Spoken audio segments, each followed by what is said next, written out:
سلطنت عثمانیہ۔ ارطغرل کون تھے؟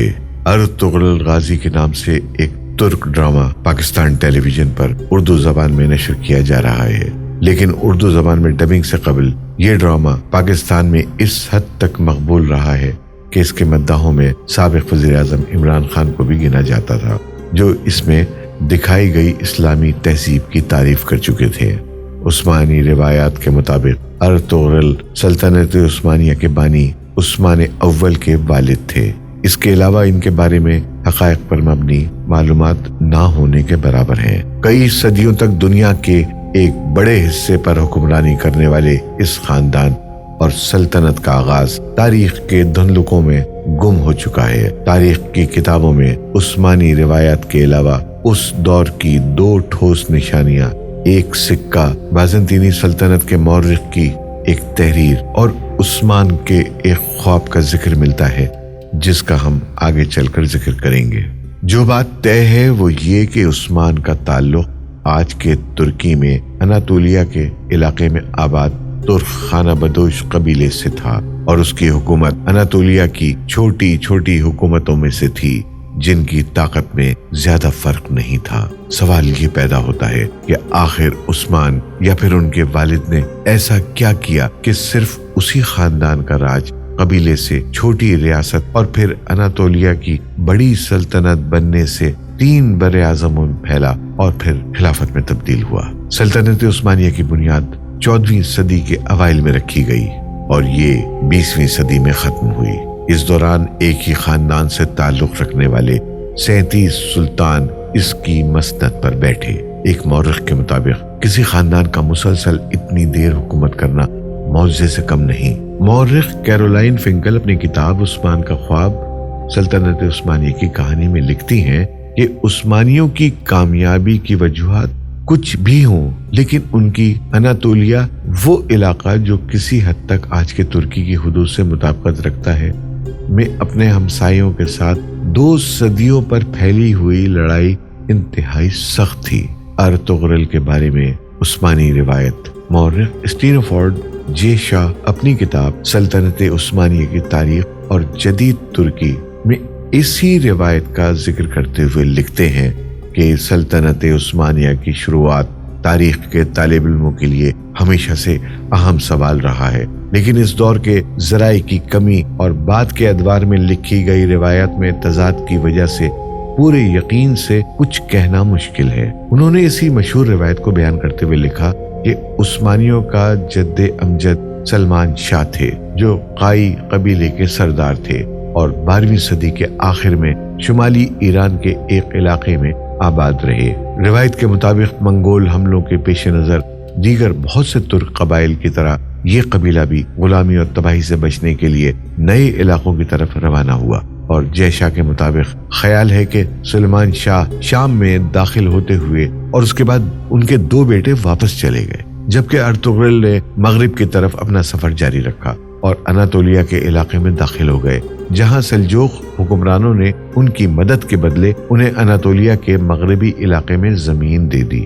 جے شاہ کی کتاب میں درج اس روایت کے مطابق ارطغرل 1280 میں چل بسے اور قبیلے کی قیادت ان کے بیٹے عثمان کو مل گئی۔ فنکل لکھتی ہیں کہ عثمانی روایت کے مطابق ارطغرل نامی ایک قبائلی سردار شمالی مغربی اناطولیہ میں آ کر سلجوق اور بازنطینی سلطنتوں کے بیچ کے علاقے میں آباد ہوا، اور اس روایت کے مطابق سلجوق سلطان نے ارطغرل کو سوگت میں کچھ علاقہ عطا کیا تھا۔ لیکن ارطغرل کا عثمان سے کیا تعلق تھا؟ تاریخ میں عثمانیوں کا پہلا ذکر۔ فنکل لکھتی ہیں کہ عثمانیوں کا پہلی بار ذکر سن 1300 کے قریب ملتا ہے۔ اس وقت ایک بازنطینی مورخ نے لکھا ہے کہ سن 1301 میں بازنطینی فوج کا سامنا عثمان نامی ایک شخص کی فوج سے ہوا۔ جنگ بافیوس کہلانے والی یہ لڑائی قسطنطنیہ استنبول کے قریب لڑی گئی تھی، اور اس میں بازنطینی فوج کو بری طرح شکست ہوئی، لیکن عثمانیوں کا بازنطینی سلطنت کی برابری کرنے میں ابھی بہت وقت تھا۔ جب ایسا ہوا تو اس کے ساتھ ہی ایک خاندان کا اچانک گمنامی سے نکل کر اتنا آگے آنے کے بارے میں کئی کہانیوں نے بھی جنم لیا۔ عثمان کا خواب۔ مورخ لیسلی پی پیرس نے اپنی کتاب میں لکھا ہے کہ سلطنت عثمانیہ کے آغاز کے بارے میں سب سے زیادہ سنی جانے والی روایت کے مطابق عثمان نے اپنی ابتدائی کامیابیوں کے بعد ایک خواب دیکھا تھا۔ اس خواب میں انہوں نے دیکھا کہ ایک درویش شیخ ادیبالی کے سینے سے چاند نمودار ہوتا ہے اور اس کے اپنے سینے میں داخل ہو جاتا ہے۔ اس کے ساتھ ہی اس پیٹ سے ایک بہت بڑا درخت نکلتا ہے جس کا سایہ پوری دنیا پر چھا جاتا ہے۔ اس درخت کی شاخوں کے نیچے چشمے بہتے ہیں جن سے لوگ پانی پیتے ہیں اور کھیت سیراب ہوتے ہیں۔ عثمان نے جب شیخ ادیبالی سے تعبیر پوچھی تو انہوں نے کہا کہ خدا نے عثمان اور اس کی اولاد کو دنیا کی حکمرانی کے لیے چن لیا ہے، اور انہوں نے کہا کہ ان کے سینے سے نکل کر عثمان کے سینے میں داخل ہونے والا چاند ان کی بیٹی ہے جو اس خواب کے بعد عثمان کی اہلیہ بن گئی۔ فنکل لکھتی ہیں کہ ابتدائی عثمانی سلطانوں کو اپنے آغاز کی تاریخ معلوم کرنے سے زیادہ دلچسپی دوسروں پر حکومت کے اپنے حق کو ثابت کرنے میں تھی۔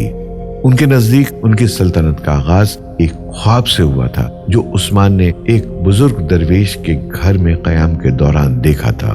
وہ مزید لکھتی ہیں کہ اس خواب کی کہانی کے حق میں دستاویزی ثبوت بھی تاریخ میں ملتا ہے، اور وہ یہ کہ سلطنت عثمانیہ کے ابتدائی دور کے زمینوں کے کاغذات سے اندازہ ہوتا ہے کہ عثمان کے دور میں ادیبالی نامی بزرگ موجود تھے، اور اس بات کی بھی کچھ شہادت ہے کہ ان کی بیٹی عثمان کی 2 بیویوں میں سے ایک تھی۔ ارطغرل کا اناطولیہ 13ویں صدی کا اناطولیہ تھا۔ کیرولائن فنکل لکھتی ہیں کہ جس اناطولیہ میں یہ ترک قبائل پہنچے تھے وہاں بہت عرصے سے کئی نسلوں اور مذاہب کے لوگ آباد تھے، جن میں یہودی، آرمینیائی، کرد، یونانی اور عرب شامل تھے۔ اس علاقے کے مغرب میں ماضی کے مقابلے میں بہت کمزور بازنطینی سلطنت تھی، جس کا اختیار اچھے دنوں میں اناطولیہ سے ہوتا ہوا شام تک تھا، اور مشرق میں سلجوق جو اپنے آپ کو رومی سلجوق کہتے تھے۔ 13ویں صدی کے وسط میں منگولوں کے ہاتھوں شکست نے سلجوقوں کو کمزور کر دیا اور منگولوں کو نذرانے دینے پر مجبور ہو گئے تھے۔ ماضی کی 2 طاقتور حکومتوں کا اختیار ان کی سرحدوں کے درمیان واقع غیر یقینی صورتحال کے اس علاقے میں نہ ہونے کے برابر تھا، لیکن یہ صرف جنگجوؤں کی آماجگاہ نہیں تھا۔ مہم جوئی کرنے والوں کے علاوہ یہاں وہ لوگ بھی تھے جن کے پاس جانے کے لیے کوئی اور جگہ نہیں تھی۔ فنکل فرنٹیئر کے اس علاقے کی جہاں سلطنت عثمانیہ کی بنیاد رکھی گئی تصویر کھینچتے ہوئے بتاتی ہے کہ اس علاقے میں خانہ بدوشوں، نیم خانہ بدوشوں، لٹیروں، فوجی مہمات کے شوقینوں، مختلف پس منظر رکھنے والے غلاموں، درویشوں، راہبوں اور بکھری ہوئی آبادیوں کے دورے کرتے پادریوں، پناہ کی تلاش میں نکلے ہوئے بے گھر کسانوں، شہر والوں، سکون اور مقدس مقامات کی متلاشی بے چین روحوں، سرپرستی کے متلاشی مسلمان اساتذہ اور خطرات سے نہ ڈرنے والے تاجروں کی گزرگاہوں کے جال بچھے ہوئے تھے۔ اس بد انتظامی والے علاقے کی خاص بات مسلمان درویشوں کی موجودگی تھی۔ مسیحی راہبوں کی طرح وہ بھی ہر وقت سفر میں رہتے یا پھر اپنے پیروکاروں کے درمیان قیام کرتے، اور ان کی زندگی روایات کا حصہ بن گئی۔ درویشوں کی کھولیاں علاقے میں اسلام کی اس تصویر کی نشانی تھی جو اناطولیہ میں سلجوقوں کی سلطنت کے سنی اسلام کے ساتھ عام تھا۔ اسٹیفن فورڈ جیشا اپنی کتاب میں لکھتے ہیں کہ ترک خانہ بدوش جب اناطولیہ آئے تو صوفی بزرگ بھی ان کے ساتھ ہی آ گئے، جس پر طاقتور سلجوق حکمرانوں کو کوئی اعتراض نہیں تھا، کیونکہ وہ ان صوفیوں کے لوگوں میں مقبولیت کی وجہ سے اپنے علاقوں سے نکل جانے پر خوش تھے۔ اس عمل میں کچھ مسیحی ہلاک اور اپنا علاقہ چھوڑ کر جانے پر مجبور ہوئے، لیکن زیادہ تر اپنی جگہ پر رہے۔ کچھ نے اسلام بھی قبول کیا۔ کچھ ترک صوفی سلسلے مسیحی مذہبی مقامات میں بھی داخل ہوئے، جہاں مسیحی اور مسلمان ساتھ ساتھ ایک ہی جگہ پر عبادت کرتے نظر آتے تھے۔ ارطغرل کا مزار سوگت کے علاقے، جس کے بارے میں کہا جاتا ہے کہ یہ ارطغرل کو سلجوق سلطان سے ملا تھا، میں ارطغرل کے نام سے ایک چھوٹی سی مسجد اور ایک مزار ہے، جس کے بارے میں کہا جاتا ہے کہ وہ ارطغرل کے بیٹے نے ان کے لیے بنائی، پھر جس میں عثمان کے بیٹے اورحان نے اضافہ کیا۔ اس مسجد اور مزار پر اتنی بار کام ہوا ہے کہ اس کی پہلی تعمیر سے کوئی نشانی نہیں بچی، اس لیے کسی عمارت کے بارے میں پورے اعتبار سے نہیں کہا جا سکتا کہ وہ عثمان کے دور کی ہے۔ 19ویں صدی کے آخر میں سلطان عبدالحمید دوم نے کمزور ہوتی سلطنت کی ساکھ بہتر کرنے کے لیے اپنے آباء و اجداد کی شہرت کا سہارا لینے کی کوشش کی اور سوگت میں ارطغرل کا مزار از سر نو تعمیر کیا اور عثمانی شہیدوں کا ایک قبرستان بنایا۔